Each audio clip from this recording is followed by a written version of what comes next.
Hello guys, this is Diwakar Ghosh. Welcome to my channel Biologics with Diwakar.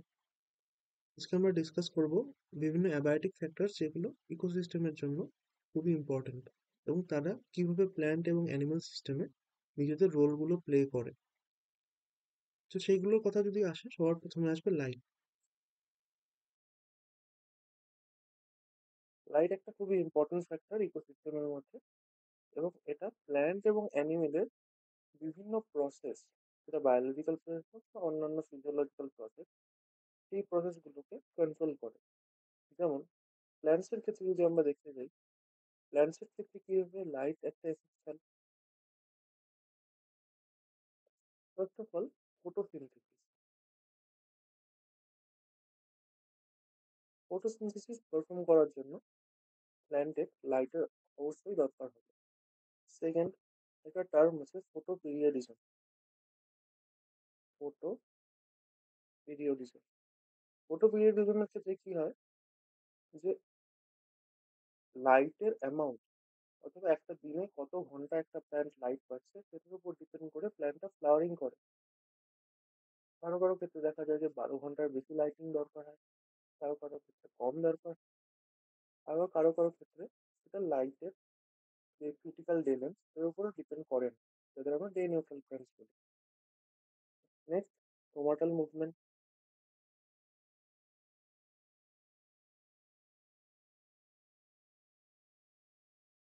ক্রোমাটাল মুভমেন্টটা লাইটের উপর depend করে বলে, স্পেশালি ব্লু লাইটের ক্ষেত্রে পারফর্ম হয়। Next, chlorophyll synthesis.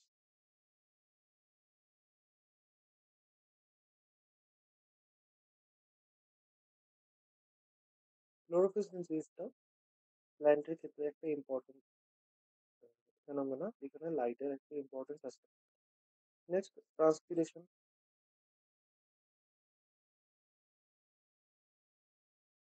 যেহেতু স্টোমাটাল মুভমেন্টটা কন্ট্রোল হচ্ছে লাইটের থ্রুতে, তো ট্রান্সপিরেশনটাও সেভাবে কন্ট্রোল হবে। কারণ ট্রান্সপিরেশন আমরা জানি সেটা শুধু স্টোমাটা হয়।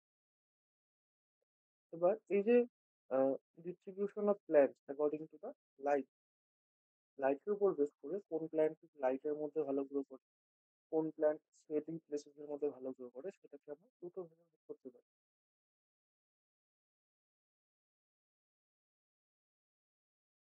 ডিস্ট্রিবিউশন অফ প্ল্যান্টস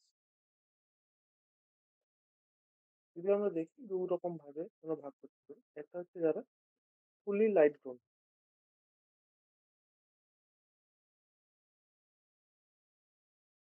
যারা লাইটের মধ্যে গ্রো করে, তাদের আমরা বলি হেলিওফাইটস।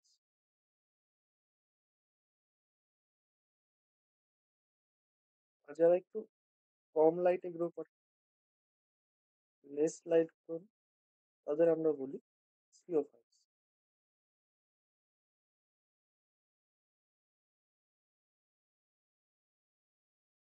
আর ফটো পিরিয়ডিজমের ফেনোমেনাটা যদি আমরা বলি, ফটো পিরিয়ডিজম ফটো পিরিয়ডিজম বেশ তিন রকমের প্ল্যান্ট হয়। একটাকে আমরা বলি হচ্ছে LDP, that is long day plant. সেই ক্ষেত্রে আমাদের যে day length, that is more than critical photo period. Day length নিয়ে কতক্ষণ লাইট থাকবে, আর ক্রিটিক্যাল ফটো পিরিয়ড নিয়ে 12 ঘন্টা দিন 12 ঘন্টা। যদি 12 ঘন্টার বেশি লাইটের প্রয়োজন হয় কোনো একটা প্ল্যান্টের ফ্লাওয়ারিং এর জন্য, সেটাকে আমরা লং ডে প্ল্যান্ট বলবো। যেমন ব্রাসিকা রাখা।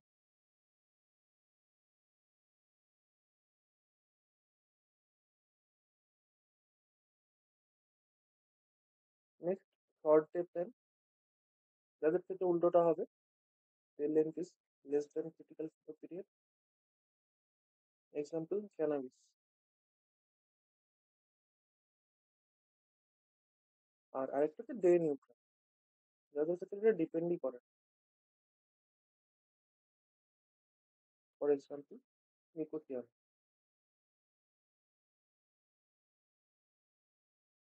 তো এটা হলো প্ল্যান্টের উপর লাইটের এফেক্ট। লাইট একটা important abiotic factor in case of plants, সেটা আমরা দেখলাম। ইন কেস অফ অ্যানিমেলও আমরা দেখতে পারবো যে লাইট একটা important factor.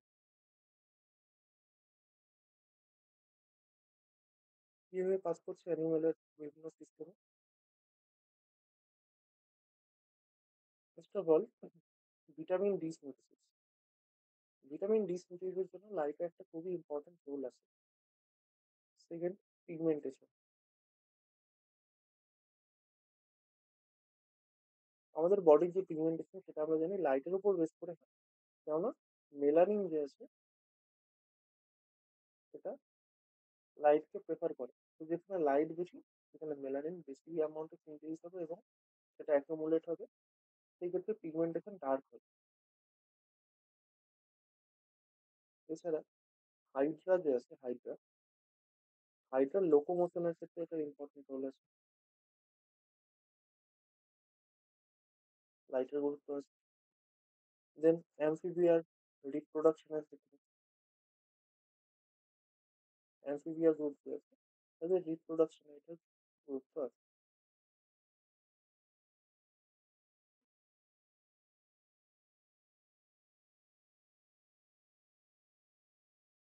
Salmon fish, salmon ফিশের যে লার্ভাল ডেভেলপমেন্ট,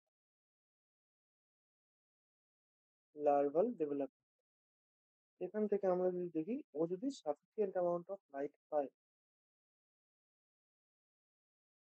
সাফিসিয়েন্ট লাইট যদি পায় তবে তার গ্রোথ নর্মাল হয়।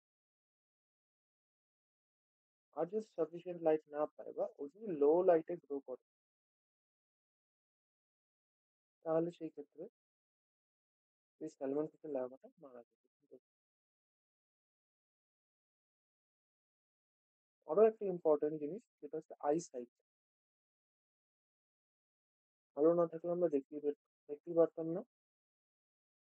আইসাইটও একটা খুবই ইম্পর্টেন্ট জিনিস যেটা লাইটের জন্য কন্ট্রোল হয় in animal system।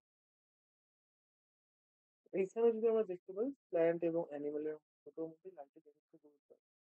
নেক্সট আমরা আসবো হিলিওফাইট আর সিওফাইটের ব্যাপারটাকে। এরা দুজন ডিফারেন্ট কি হয় বা কোন কোন ক্ষেত্রে এদের মধ্যে ডিফারেন্স দেখা যায়। হিলিওফাইটস, সিওফাইট।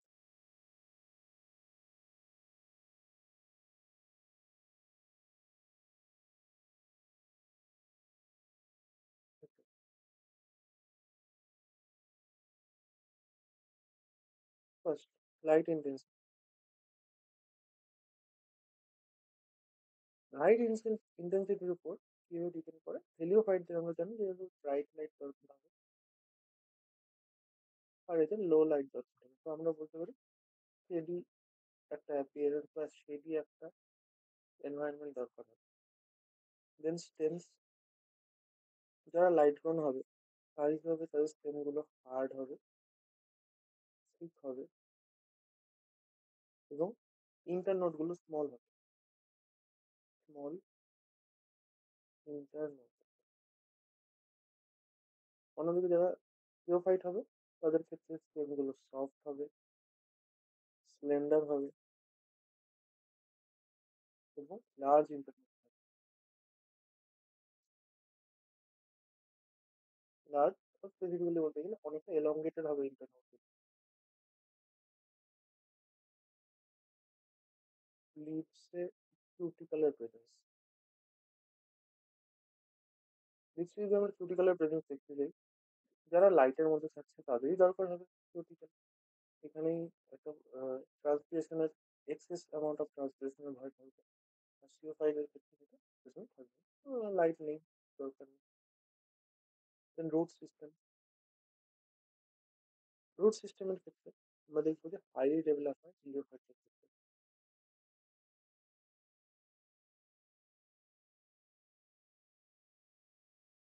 সেক্ষেত্রে পোরলি ডেভেলপড হয় জিওফাইটের ক্ষেত্রে। ফ্লাওয়ারিং অ্যান্ড ফ্রুটিং,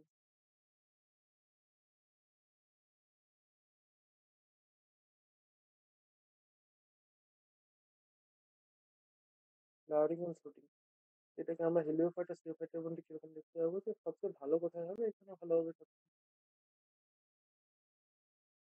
আর এখানে অতটা ভালো হবে না, মডারেট হবে। বেশি হবে হেলিওফাইটে, কম হবে সিওফাইটে। ভেজিটেটিভ,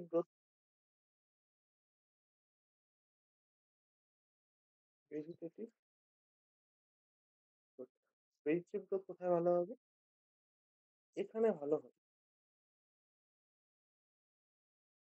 আর এখানে কম হবে। কেন? কেননা এখানে হচ্ছে ফ্লাওয়ারিং এবং fruiting টাতে বেশি কনসেনট্রেট করা হচ্ছে। তো ভেজিটেটিভ গ্রোথ সেরকম ভাবে হবে না। হবে, বাট এতটা অ্যামাউন্টে হবে যাতে প্ল্যান্টটা ফ্লাওয়ারিং এবং fruiting কে সাপোর্ট করতে পারে। বাট যেহেতু থিওফাইটদের ক্ষেত্রে ফ্লাওয়ারিং এবং fruiting টাতে বেশি জোর দেওয়া হচ্ছে না, তাই তারা ভেজিটেটিভ গ্রোথটাকে বেশি প্রেফার করবে।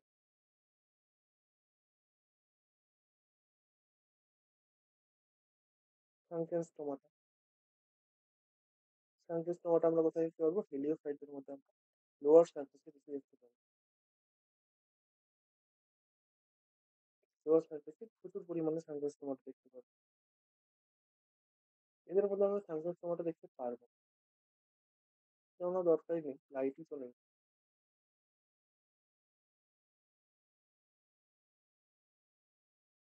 C4 or C3, মোস্টলি যারা হেলিওফাইট হয় তারা C4 প্ল্যান্টস, আর যারা থিওফাইট হয় তারা C3 plants.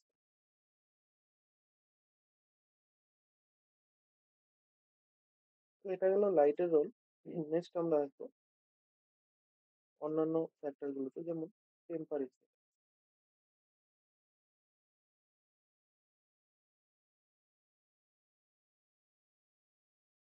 Temperature temperature in both an animal মেটাবলিজমে একটা রোল প্লে করে, খুব important for metabolism. Normal growth and ডেভেলপমেন্টেও এর রোল আছে। কিছু এক্সাম্পলসও দেখবো আমরা। দেন রিপ্রোডাকশনে এর রোল আছে। কিভাবে? ক্যালিফো সেরিকেট বলে একটা অ্যানিমেল আছে। ক্যালিফো সেরিকেট। এই অ্যানিমেলের ক্ষেত্রে কি হয় যে এদের এগ লেইং প্রসেসটা টেম্পারেচার ডিপেন্ডেন্ট।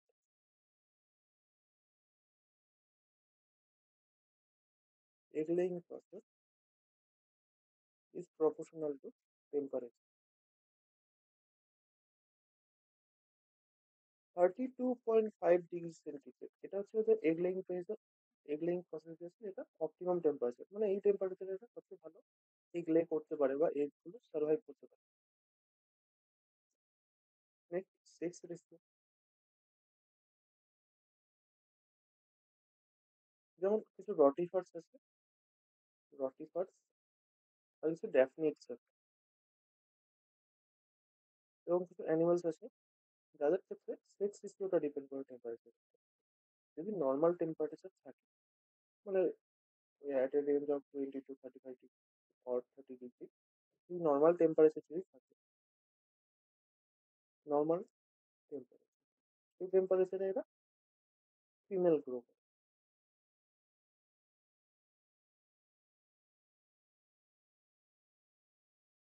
সেই টেম্পারেচারে এরা ফিমেল তৈরি করে।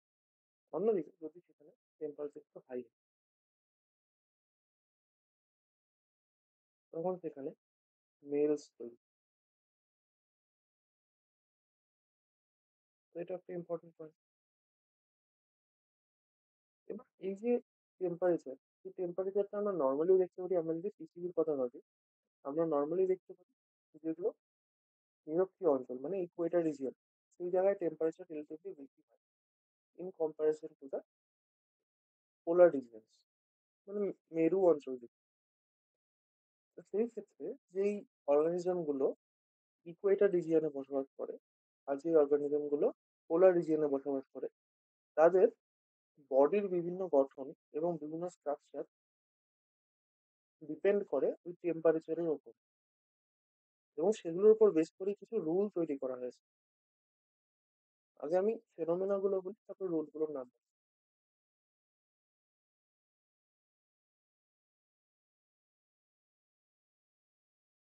হাই টেম্পারেচার কোথায়? ইকুয়েটর রিজিয়নে। আর লো টেম্পারেচার এটা পোলার রিজিয়ন। এবার কেসগুলো কি কি হচ্ছে? First, colour.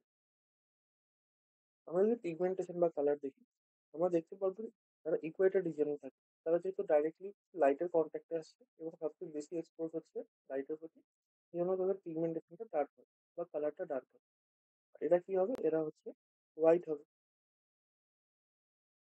বা ফেয়ার হবে।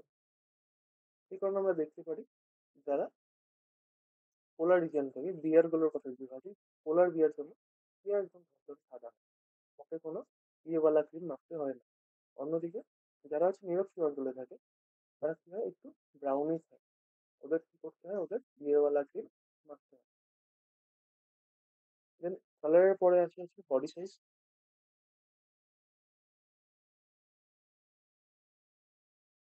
বডি সাইজ যদি দেখি, যারা ইকুয়েটর রিজিয়নে থাকে তাদের ক্ষেত্রে বডি সাইজ স্মল হয়। একটা নর্মাল বিয়ার যেটা ইকুয়েটর রিজিয়নে থাকে, তার থেকে পোলার বিয়ার গুলো অনেক বড় হয়।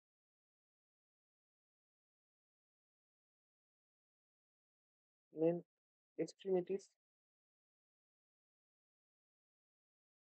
এক্সট্রিমিটিস মিনস ওদের যে বডি পার্টস, যেমন ধরা যায় ইয়ার, লিম্ব, টেইল, এইসব পার্ট গুলো।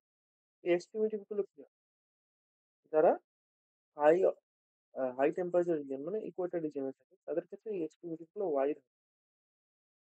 অন্যদিকে যারা লো টেম্পারেচারে থাকে, তাদের ক্ষেত্রে একটু ন্যারো। হ্যাঁ, যারা পোলার বিয়ার যারা, তাদের কান দেখতে গেলে ছোট ছোট হবে, কান ছোট হবে, হাত পা ছোট হবে, কিন্তু বডি সাইজ বড়। বার্ডস উইংস, যে পাখিগুলো পোলার রিজিয়নে থাকে, তাদের ক্ষেত্রে উইং গুলো ন্যারো হয়। আর যারা ইকুয়েটর রিজিয়ন থাকে, তাদের ক্ষেত্রে ওয়াইডার। আর আরেকটা আছে ফিশ ভার্টিব্রি। এগুলোকে আমরা কশেরুকা বলি। মানে মেরুদণ্ডের ছোট ছোট, আর একটা মাছ খেলে আমরা দেখতে পাই যে ছোট ছোট পার্টে ভাগ করতে পারি আমরা কাঁটাটাকে।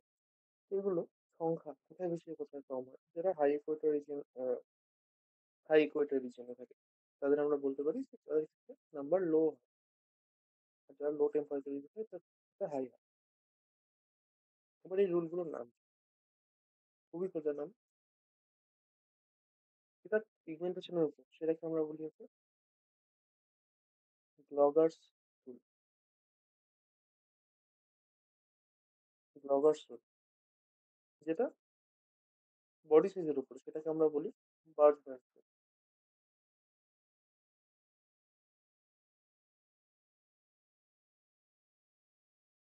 যেটা এক্সট্রিমিটিস এর উপরে, সেটাকে আমরা বলি অ্যালেন রুল। যেটা বার্ডস এর উইংস এর উপরে, সেটাকে আমরা বলি রেন্স রুল।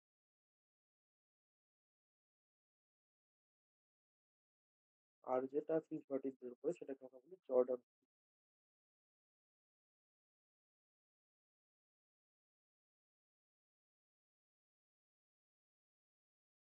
এবার আমরা এগুলো মনে কিভাবে রাখতে পারবো? খুব একটা সোজা ট্রিক আছে, যদি আমরা ইউজ করি। যেমন জি যে আছে, জি দিয়ে আমরা মনে রাখতে পারি গোড়ে। বি দিয়ে তো আমরা বুঝতে পারছি বারে।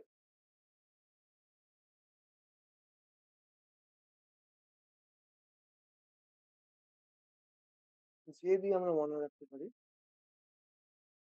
জিয়াদা।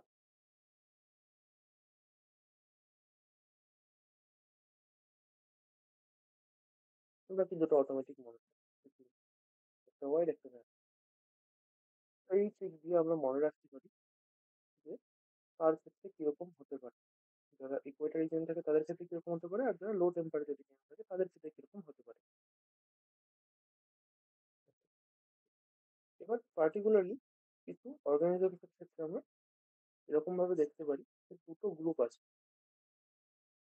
একটা হচ্ছে এক্টোথার্মিক গ্রুপ,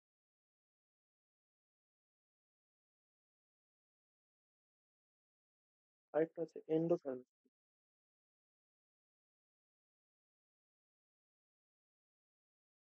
এক্টোথার্মিক এন্ড এন্ডোথার্মিক দুটো গ্রুপ আছে। এদের মধ্যে কাজগুলো কিভাবে হয়? যেমন এক্টোথার্মিক গ্রুপ যারা, তাদের ক্ষেত্রে কি হয়? body temperature is proportional to environmental temperature. Environmental temperature যেরকম ভাবে চেঞ্জ হয় ওদের বডি টেম্পারেচার সেভাবে চেঞ্জ হয়। মানে সোজা কথা বলতে গেলে ফ্ল্যাকচুয়েট করে এসি সিস্টেম, এসির মতো। কিরকম এসির মতো? According to climate. ক্লাইমেটে যেরকম টেম্পারেচার আছে ওদের বডিরও সেরকম টেম্পারেচার। আর এদের ডিপেন্ড করে কিসের উপর? এক্সটার্নাল টেম্পারেচারের উপর ডিপেন্ড করে। বোঝা যাচ্ছে? এবং এদের আমরা in other words cold blooded animals বলি, বা আমরা এদের পয়কিলোথার্মসও বলতে পারি।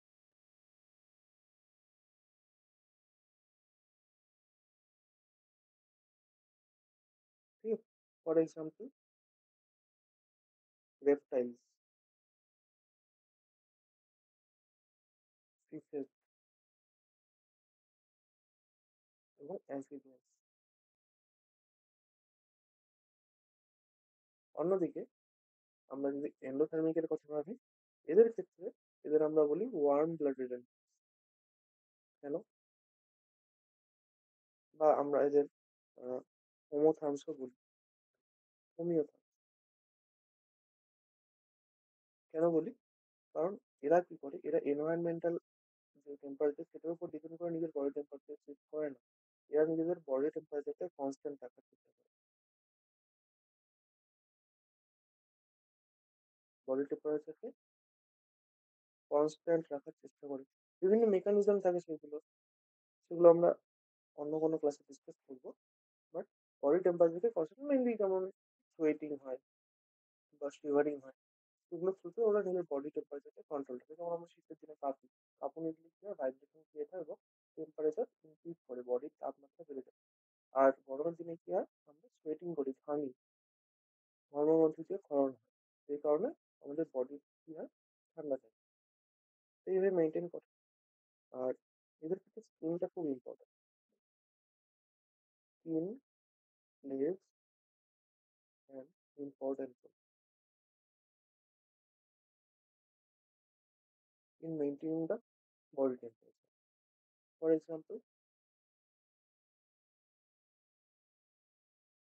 আমরা যদি ম্যামলস পড়ছি, তার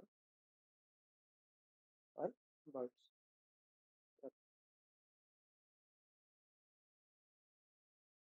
প্ল্যান্টস এর ক্ষেত্রেও আমরা দেখতে পারবো যে টেম্পারেচারের বেসিসে বিভিন্ন প্ল্যান্টসকে আমরা ক্লাসিফাই করতে পারি। যেমন মেগাথার্মস,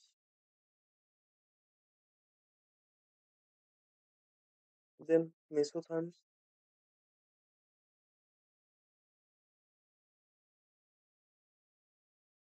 হেকিস্টোথার্মস,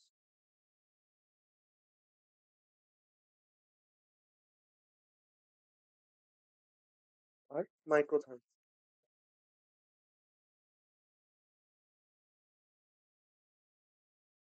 যারা খুবই হাই টেম্পারেচারে থাকে তাদের আমরা মেগাথার্মস বলি।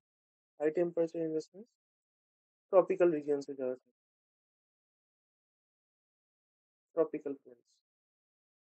মেসোথার্মস তাদের বলবো যারা রিলেটিভলি ডেসিডুয়াস রিজিয়নে থাকে, মানে medium temperature,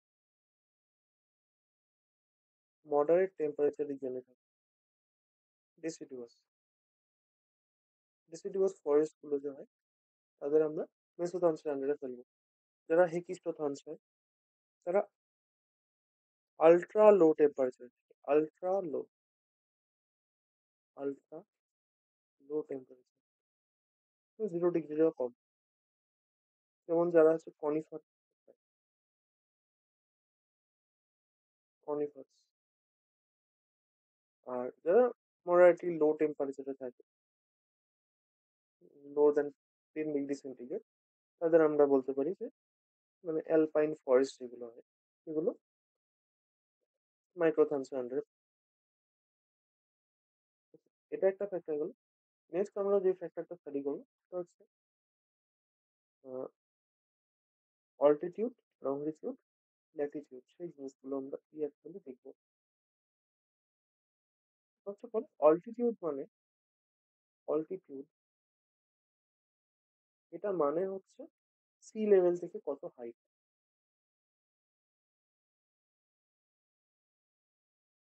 height from sea level মানে সি লেভেলের থেকে কোনো একটা জায়গায় কতটা উঁচুতে আছে। যেমন যারা মাউন্টেন্স, যে মাউন্টেন গুলোর কথা বলি আমরা, সেগুলো অনেক উঁচুতে আছে সি লেভেলের তুলনায়। যেগুলো আমরা নর্মাল সমতলের কথা যদি বলি, সেগুলো রিলেটিভলি কম উঁচুতে আছে মাউন্টেন্স এর তুলনায়। তো সেই অল্টিটিউডটাকে আমরা ডিপেন্ড, যেগুলো পাহাড় দেখে সেখানে অল্টিটিউড অনেক হাই হয়, যেগুলো সমতল সেখানে অল্টিটিউড অনেকটা কম হয়। সি লেভেল থেকে কতটা হয় সেটাই অল্টিটিউড। আরেকটা হচ্ছে ল্যাটিটিউড আর লংগিটিউড, সেই ব্যাপারটা বুঝি আমরা।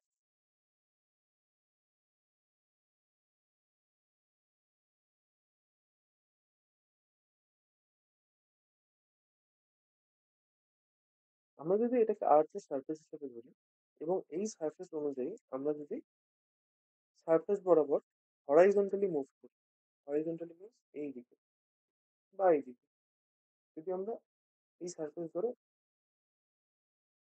হরাইজন্টাল মুভ করি, তখন সেটাকে আমরা বলবো হচ্ছে ল্যাটিটিউড চেঞ্জ হচ্ছে। যদি আমরা হরাইজন্টালি মুভ করি, অন্যদিকে যদি আমরা লম্বালম্বি মুভ করি এই ডাইরেকশনে বা উপরের ডাইরেকশনে, নিচ থেকে উপরে, সাইড বাই সাইড হচ্ছে হরাইজন্টাল। যদি লম্বালম্বি মুভ করি, তখন সেটাকে আমরা বলবো ভার্টিক্যাল। আর সেই ক্ষেত্রে আমরা দেখবো যে কি চেঞ্জ হচ্ছে, চেঞ্জ হবে লংগিটিউড।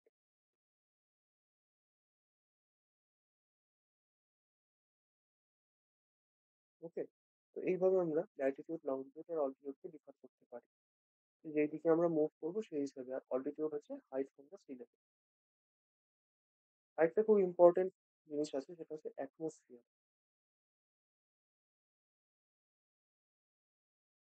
আমাদের সয়েলের ওপরে যে পার্ট গুলো, সয়েলের ওপর পোর্শনে যে পার্টটা থাকে সেটাই হচ্ছে অ্যাটমসফিয়ার। সয়েলের নিচে যে পার্টটা থাকে সেটাকে আমরা বলি রাইজোস্ফিয়ার।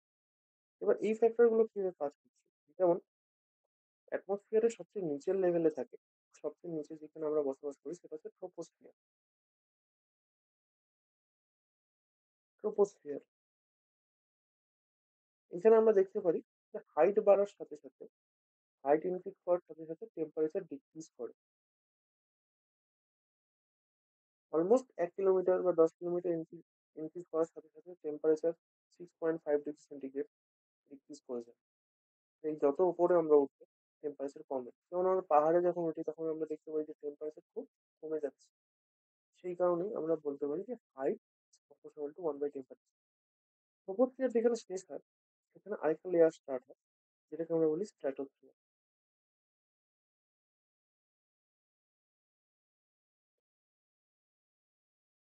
যেখানে ট্রোপোস্ফিয়ার শেষ হচ্ছে, স্ট্র্যাটোস্ফিয়ার শুরু হচ্ছে, সেই পয়েন্টটাকে আমরা বলতে পারি ট্রপোপজ।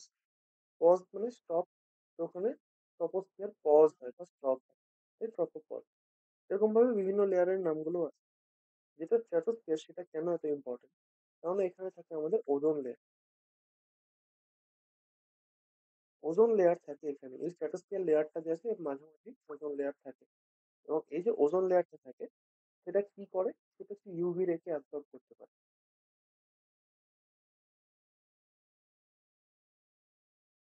ইউভি রেকে অ্যাবজর্ব যেহেতু ও করতে পারে, সেই জন্য এক্সেস অ্যামাউন্ট অফ ইউভি রে আমাদের কাছে এসে পৌঁছতে পারে না।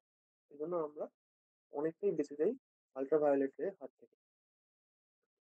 আর এই ওজোন লেয়ার যেহেতু আস্তে আস্তে ক্ষয়প্রাপ্ত হচ্ছে, সেই কারণে ইউভি রে ডাইরেক্টলি কোনো কন্ট্যাক্ট আসছে আমাদের সাথে, এবং আমাদের বডিতে বিভিন্ন মিউটেশন, বিভিন্ন চেঞ্জেস হচ্ছে, যেই কারণে ক্যান্সার বা ওই রকম টাইপের বিভিন্ন ডিজিজ হচ্ছে।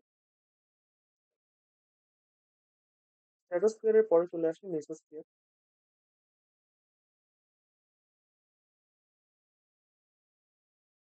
স্ট্র্যাটোস্ফিয়ার যেখানে শেষ হচ্ছে সেটাকে আমরা বলবো স্ট্র্যাটোপজ।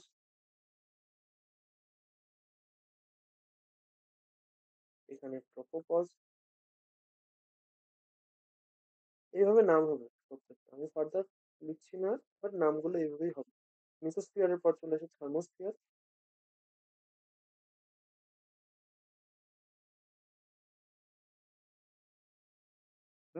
তারপরে চলে আসে আয়নোস্ফিয়ার। যদি আমরা অন্যান্য বইগুলো দেখি, বিভিন্ন বইয়ে আমরা এই লেয়ার গুলোকে দেখতে পাবো ফার্দার সাবডিভাইডেডও আছে কিছু কিছু ক্ষেত্রে। তো যেকোনো একটা বইকে ফলো করার কথা বলবো আমি, এবং ওই জিনিসটাতে স্টিক থাকার কথা বলবো। আলাদা আলাদা জায়গা থেকে পড়ে আলাদা আলাদা জিনিস ডেভেলপ করতে পারে, বাট একটা পার্টিকুলার বলতে পারিস একটা পার্টিকুলার রুল বা একটা পার্টিকুলার এই লেয়ারিংটাকে ফলো করার কথা বলবো। এই যে এখানে যত লেয়ার আছে, আয়নোস্ফিয়ার স্ট্র্যাটোস্ফিয়ার থেকে স্টার্ট করে আয়নোস্ফিয়ার অব্দি যে লেয়ার গুলো আছে, এই সব ক্ষেত্রে আমরা দেখতে পারবো যে হাইট বাড়ার সাথে সাথে টেম্পারেচার ইনক্রিজ করে। কারণ আল্ট্রাভায়োলেট যেহেতু এগোতে আসছে, তো টেম্পারেচার তো ইনক্রিজ হবে, কিন্তু লোয়ার লেয়ারে যে আল্ট্রাভায়োলেট রে আসছে না, সেই জন্য টেম্পারেচার ডিক্রিজ করে with the increase of height.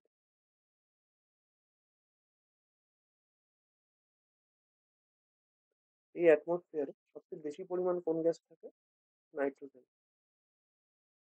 নাইট্রোজেনের অ্যামাউন্ট অলমোস্ট 78%। অক্সিজেন অক্সিজেন থাকে 20.9% almost. Then argon 0.93%, CO2 0.03%, and then other gas. তো এই গ্যাসগুলো এই অ্যামাউন্টে থাকে অল্প। সবচেয়ে বেশি কোথায় থাকে? সবচেয়ে বেশি থাকে হচ্ছে নাইট্রোজেন। নাও, এখন আমরা কি করব? Soil profile.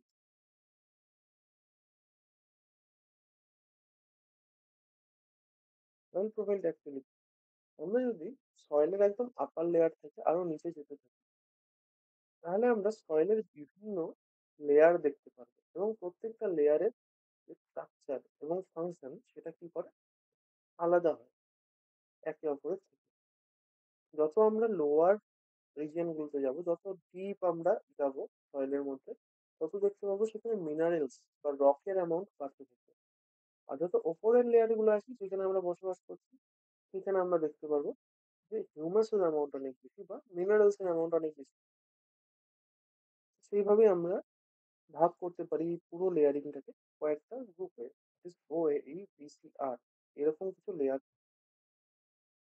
যদি আমরা এটা আপার লেয়ার থেকে আসি, এটা হচ্ছে আপার আপার সারফেস, এটা হচ্ছে লোয়ার সারফেস। আমাদের সবচেয়ে কাছে কোনটা আছে? আপার সারফেস। তো এখানে কি লেয়ার আছে? সর্বপ্রথম আছে ও লেয়ার বা অর্গানিক লেয়ার। অর্গানিক লেয়ারটা অ্যাকচুয়ালি কি করে? এখানে আমরা দেখবো যে প্রচুর পরিমাণে হিউমাস থাকে বা অর্গানিক কন্টেন্ট।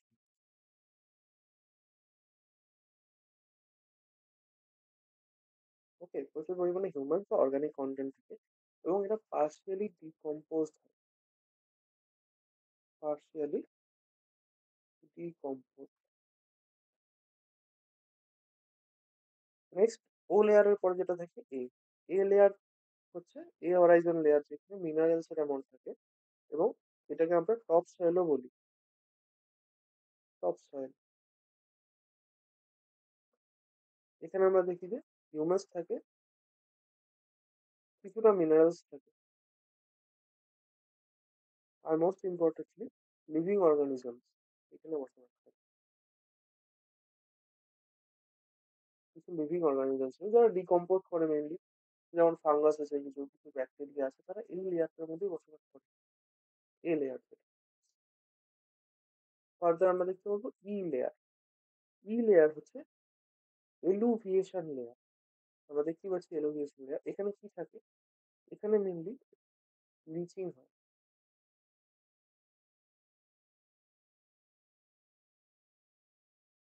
লিচিং এর প্রসেসটা হয়, এটা এই জন্য এটাকে আমরা জোন অফ লিচিংও বলি। সোজা কথা বলতে গেলে অর্গানিক ম্যাটার এবং মিনারেলস সেটাকে ডিগ্রেড করে বা ব্রেকডাউন হয়, ব্রেকডাউন হয়েছে আপার লেয়ার গুলো ফর্মেশন করে। এখানে একটা জিনিস ক্লিয়ার রাখা উচিত যে নিচের যে লেয়ার গুলো, সেগুলো উপরের লেয়ার গুলোর ফর্মেশনে একটা রোল প্লে করে। যেমন আমরা যদি টপ সয়েলের কথা বলি, সেটা অর্গানিক লেয়ারটা ফর্মেশনে একটা রোল প্লে করছে। এলুভিয়াল লেয়ারের কথা যদি বলি, সেটা টপ সয়েল ডেভেলপমেন্টে একটা হেল্প করছে। এইভাবে নিচের লেয়ার গুলো উপরের লেয়ারের ডেভেলপমেন্টে হেল্প করে। এখানে কি হয়? এলুভিয়াল লেয়ার যেটা আছে সেটা লিচিং করে, মানে হচ্ছে মিনারেল এবং অর্গানিক ম্যাটার ব্রেকডাউন করার চেষ্টা করে, যাতে উপর লেয়ার গুলো ফর্মেশন হতে পারে। এরপর থাকে হচ্ছে বি লেয়ার সাবসয়েল লেয়ার। এই যে সাবসয়েল লেয়ার, এখানে কি থাকে? এখানে আয়রন, অ্যালুমিনিয়াম, হিউমিক অ্যাসিড, এগুলোর অ্যামাউন্ট খুব হাই। এবং এখানে মিনারেল গুলো ডিপোজিট হয়ে থাকে। এখানে লেখা আছে deposit minerals and metal salts. এগুলো কি হিসাবে থাকে? সল্ট হিসাবে থাকে। এবং এখানে এটা জমা হয়।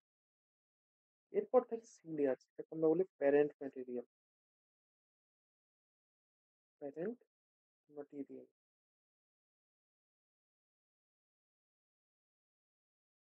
ইনঅর্গানিক ম্যাটেরিয়াল গুলো এখানে পার্সিয়ালি ব্রেক করা শুরু করে। ইনঅর্গানিক ম্যাটেরিয়াল এখানে পার্সিয়ালি ব্রেক করা স্টার্ট করে। এটা যদি কিছুটা ব্রেক করে, তারপর সেটা সাবসয়েল ফর্মেশন করে। সাবসয়েল তারপরে ফার্দার ব্রেক করে এলুভিয়াল লেয়ার ফর্মেশন করে, তারপর ওপর লেয়ার গুলো আস্তে আস্তে ফর্মেশন করে। সবার নিচে যে লেয়ার একদম ডিপ ইন্টু দ্য আর্থ, সেখানে থাকে হচ্ছে বেড রক। এটা হচ্ছে মেইন পাথর বা এই মেইন রক, যেটা ব্রেক করে প্যারেন্ট ম্যাটেরিয়াল ফর্মেশন, এবং প্যারেন্ট ম্যাটেরিয়াল থেকে ফার্দার লেয়ার গুলো ফর্মেশন হয়। এটা ভেঙে ভেঙেই আস্তে আস্তে আস্তে উপরের লেয়ার গুলো ফর্ম করেছে। এখানে আমরা বলতে পারি solid minerals in rock form.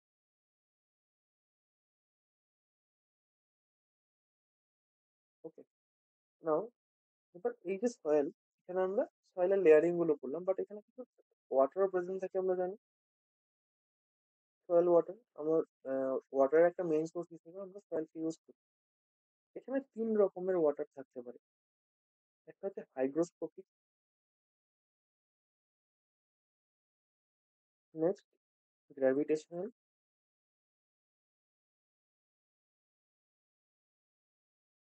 আরেকটা হচ্ছে ক্যাপিলারি ওয়াটার।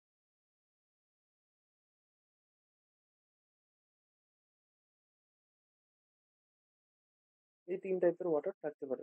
হাইগ্রোস্কোপিক ওয়াটার মানে যারা সয়েল পার্টিকেলের সাথে অ্যাডহেয়ার করে থাকে, অ্যাডহেয়ার টু সয়েল পার্টিকেলস।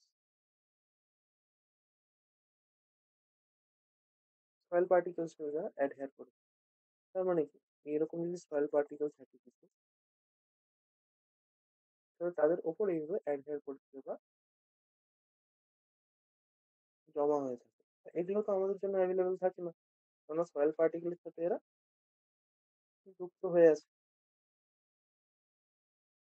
এটা আমাদের জন্য অ্যাভেলেবেল না, বা আমরা এটাকে কনজিউম করতে পারি না। Next gravitational water. Gravitational water কি হয়? এগুলো সয়েল পার্টিকেলের থেকে গ্র্যাভিটির কারণে আরো নিচে লেয়ার গুলোতে চলে যেতে থাকে, নট অ্যাক্সেসিবল। বৃষ্টি হলো এবং সয়েল পার্টিকেল গুলোর মাঝখানে যে গ্যাপ আছে, এগুলো দিয়ে ওই ওয়াটারটা পাস করে, সেটা হচ্ছে আমাদের জন্য অ্যাক্সেসিবল হবে না। লাস্ট যেটা, সেটা হচ্ছে ক্যাপিলারি ওয়াটার। এটা আমাদের জন্য অ্যাক্সেসিবল এবং এটাকেই আমরা কনজিউম করি in most of the cases, যেগুলো এই গ্যাপ গুলোর মধ্যে জমা হয়ে থাকে। এবং এগুলোকে আমরাও ইউজ করি, প্ল্যান্টও ইউজ করি,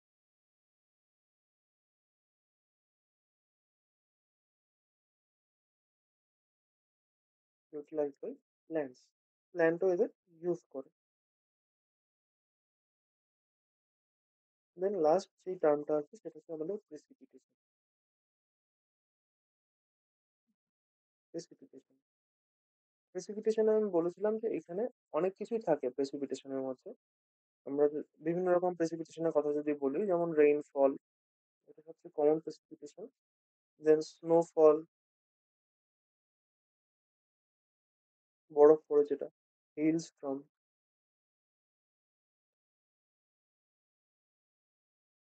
হেইল স্টর্ম মানে যেটাকে আমরা শিলাবৃষ্টি বলি মেনলি। আর ফগ, अभी तो ফগ চল रहा है, তো ওই ফগ, এই জিনিসগুলো যে আছে, এগুলো হচ্ছে আমাদের প্রেসিপিটেশনের বিভিন্ন ফর্ম। এবং এগুলো কিছুর উপর ডিপেন্ড করে, কিছু ফ্যাক্টরস আছে যেগুলোর উপর ডিপেন্ড করে, যেমন টেম্পারেচার। যেমন শীতকালে আমরা ফগটা দেখতে পারবো। বর্ষাকালে বা গরমকালে আমরা রেইনফলটা দেখতে পাবো। স্নোফল আমরা হচ্ছে যেগুলো একদম কম টেম্পারেচার 0 ডিগ্রির কাছে চলে যায় সেখানে দেখবো। হেলস্টর্ম আমরা কালবৈশাখী সময় অনেক সময় দেখতে পারি। টেম্পারেচার একটা ইম্পর্টেন্ট রোল প্লে করে। হিউমিডিটি একটা ইম্পর্টেন্ট রোল প্লে করে। ফরেস্টের প্রেজেন্স একটা ইম্পর্টেন্ট রোল প্লে করে। ফরেস্ট যেখানে থাকবে সেখানে বৃষ্টিপাত খুব হাই অ্যামাউন্টে হয়। আর আপল্যান্ডের প্রেজেন্সও ফরেস্ট বা আপল্যান্ড আমি বলে দিচ্ছি। পাহাড় সেটার প্রেজেন্সও ডিপেন্ড করে। মানে যেমন যদি আমরা ধরি এরকম একটা পাহাড় আছে। এই পাহাড়ের এখানে এসে আমাদের যে হিউমিড এয়ার গুলো আছে এখানে এসে ধাক্কা খাবে এবং এই জায়গাটায় মেঘ তৈরি করবে। মেঘ তৈরি করে এখানে বৃষ্টি হবে। এই রিজিয়নটায় বৃষ্টি হবে। বাট এই রিজিয়নটার মধ্যে যেহেতু এয়ারটা পৌঁছতে পারছে না, এই জায়গাটা কি হবে? ড্রাই থেকে যাবে। এটা হিমালয়ের মধ্যে হয়। কেননা আমাদের দক্ষিণ দিকে কি আছে? সমুদ্র আছে। সমুদ্র থেকে জলীয় বাষ্পপূর্ণ বায়ু বা হিউমিড এয়ার সেটা আছে দক্ষিণ পশ্চিম মৌসুমী বায়ু যেটাকে আমরা বলি। এটা আছে হিমালয়ের ধাক্কা খাওয়ার ফলে কি হয়? হিমালয়ের এই সাইডে মানে যেটা ইন্ডিয়ার দিকে আছে সেই সাইডে বৃষ্টি করে, হাই রেইন। এই জন্য আমরা দেখি যে বর্ষাকালে প্রচুর বৃষ্টিপাত হয় বা গরমের দিনে প্রচুর বৃষ্টিপাত হয়। অন্যদিকে যেটা চাইনা সাইডে আছে অপোজিট ডাইরেকশনে সেটা একদম ড্রাই, কেননা সেখানে এয়ারই পৌঁছতে পারছে না এবং সেখানে কোনো রকমের বৃষ্টিপাত হয় না। So presence of upland is also an important factor রেইনফলের জন্য। লাস্ট টপিক আজকে সেটা হচ্ছে বায়োমস। আমরা বায়োমস গুলো অনেকবারই পড়েছি, বাট সেগুলো মুখস্থ করা একটু ডিফিকাল্ট। এই জন্য আমরা একটা থট ট্রিক এনেছি। সেই থট ট্রিকটা ইউজ করলে আমরা বায়োমস গুলোকে সামারাইজ করে পড়তে পারি। দেন ফার্দার ওগুলোকে স্টাডি করলে অন্য জিনিসগুলো আমরা জানতে পারি। মনে রাখার জন্য অ্যাজ এ সামারাইজড ফর্ম সেক্ষেত্রে আমরা এগুলো ইউজ করতে পারি। যেমন টেম্পারেচার। ফার্স্ট অফ অল আমরা টেম্পারেচার বেসে ভাগ করবো। ৩ টা রিজিয়নে ভাগ করতে পারি আমরা টেম্পারেচার বেসিসে। কিভাবে? Less than -10 degree centigrade, -10 degree centigrade two +10 degree centigrade, এটা সেকেন্ড ফর্ম। আর থার্ড ফর্ম হচ্ছে গ্রেটার দ্যান 10 ডিগ্রি সেন্টিগ্রেড। এই ৩ টা ফর্মে আমরা ভাগ করতে পারি রিজিয়ন গুলো। এবার এখানে বৃষ্টির উপর ডিপেন্ড করে আমরা ফার্দার জিনিস দেখবো। যেমন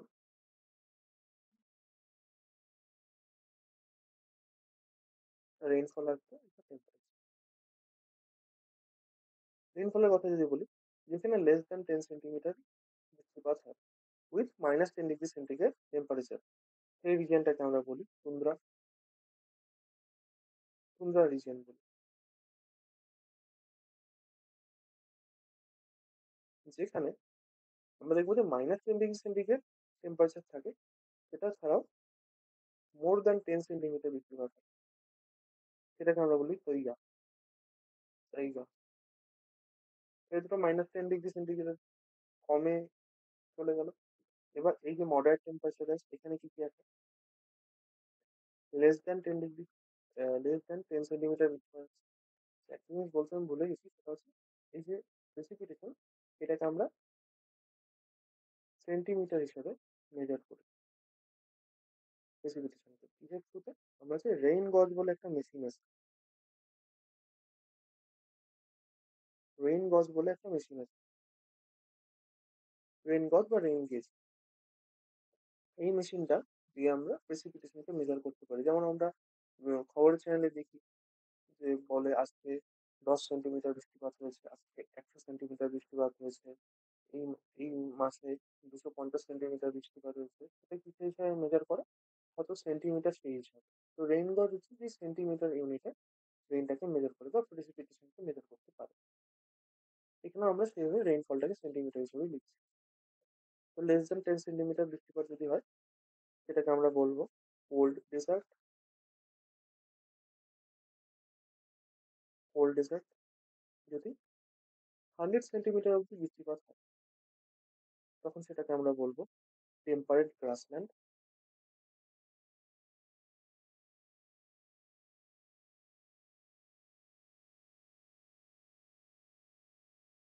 যদি সেখানে 200 সেন্টিমিটার অব্দি বৃষ্টিপাত হয়, এটাকে আমরা বলবো টেম্পারেট ডিসিডুয়াস ফরেস্ট।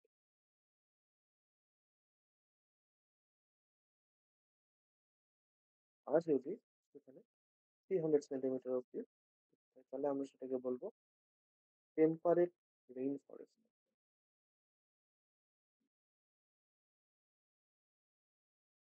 এবার যদি 10 ডিগ্রি সেন্টিগ্রেডের ওপরে টেম্পারেচার থাকে, সেক্ষেত্রে কি হবে? সেক্ষেত্রে আমরা চারটা কেস নেবো, কিছু না এগুলোকে 50-50 করে বাড়িয়ে দেবো। লেস দেন 10 থাকবে, লেস দেন 10 সেন্টিমিটার এটা থাকবে। এটাকে আমরা বলবো হট ডেজার্ট।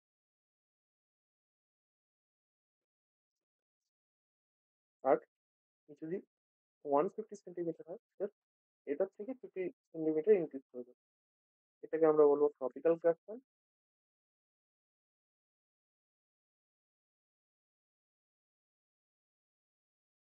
যদি 250 হয়, তাহলে আমরা সেটাকে বলবো ট্রপিক্যাল ডিসিডুয়াস ফরেস্ট।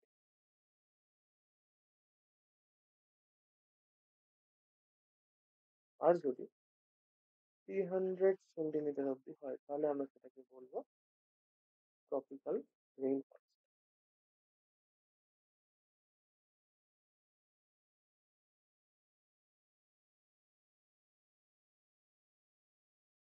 যেমন ট্রপিক্যাল রেইন ফরেস্ট এক্সাম্পল যদি বলি, অ্যামাজন আছে, ইন্দোনেশিয়ান রেইন ফরেস্ট আছে, এগুলো। তো এই হচ্ছে ওভারঅল ব্যায়ামকে আমরা সামারাইজ করলে এখানে একটা স্লাইডের মধ্যে আনতে পারি। আর এগুলো সম্পর্কে ডিটেলস জানার জন্য এগুলো একটু স্টাডি করতে হবে, যে টেম্পারেচার আর রেইনফল বেসিস আমরা ডিফারেন্স করে নিলাম, এবার কোথায় কিরকম টাইপের প্ল্যান্ট হয়, কোথায় কিরকম টাইপের অ্যানিমালস থাকে, সেগুলো স্টাডি করার জন্য আমাদের ইনডেপথ স্টাডি করতে হবে। বাট এটুকু জানলে, মিনিমাম এটুকু জানলে হবে। তো এই অবধি ছিল আজকের ক্লাস। যদি কোনো ডাউটস, কোনো কোয়েশ্চেন থাকে, কমেন্ট সেকশনে তোমরা করতে পারো। I will be happy to answer those. তো নেক্সট ক্লাসে দেখা হবে, নেক্সট ক্লাসে আমরা নতুন কিছু বলবো ইকোসিস্টেম থেকে।